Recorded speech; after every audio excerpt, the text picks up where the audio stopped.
ऐसे अपराधियों का जो हाल पूज्य योगी आदित्यनाथ जी ने किया है, हम सभी हिंदू समाज, हिंदू युवा वाहिनी के कार्यकर्ता अपने मुख्य संरक्षक पर पूर्ण रूप से गर्वान्वित हैं।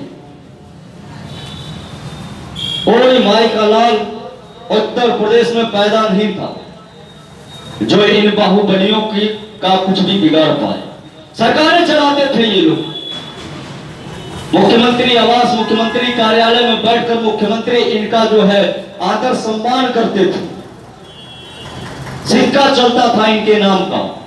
लेकिन देखिए, एक अच्छी कानून व्यवस्था की देन है कि मुख्तार अंसारी के साथ, मुख्तार अंसारी को तो छोड़िए, मुख्तार अंसारी से जुड़े हुए लोग जो कभी भूलवश किसी के साथ या उनके बेटों के साथ उन्होंने फोटो खिंचवाकर सोशल मीडिया पर डाली, स्थितियां ये हुई कि उन सभी लोगों ने सोशल मीडिया पर खोज कर वो पोस्ट डिलीट किया कि मेरा नाम कहीं मुख्तार अंसारी के साथ जुड़ न जाए। एक अपराधी का जो हाल होना चाहिए, वर्तमान सरकार में उस अपराधी का वही हाल हो रहा।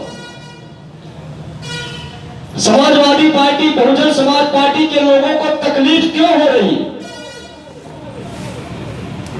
तकलीफ इस बात की है कि मुख्तार अंसारी आया कहां से? मुख्तार अंसारी तो बहुजन समाज पार्टी का ही पैदा किया हुआ, कभी बहुजन ने, कभी समाजवादी ने, चाहे अतीक अहमद हो, चाहे उत्तर प्रदेश, चाहे विकास दुबे हो, चाहे जो भी हो, जो भी अपराधी थे वो समाजवादी पार्टी, बहुजन समाज पार्टी के लोगों से जुड़े हुए थे।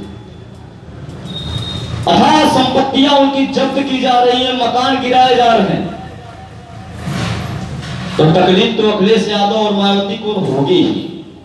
षड्यंत्र तो रचा ही जाएगा एक सन्यासी के खिलाफ, क्योंकि जिन अपराधियों को पालकर ये लोग अपने उनसे फिर पैसा लेकर अपनी सरकार बनाते थे और सरकार चलाते थे, उन अपराधियों पर जब कार्रवाई होगी तो कोई भी जो उनका शुभचिंतक होगा, तकलीफ तो उसे ही होगी।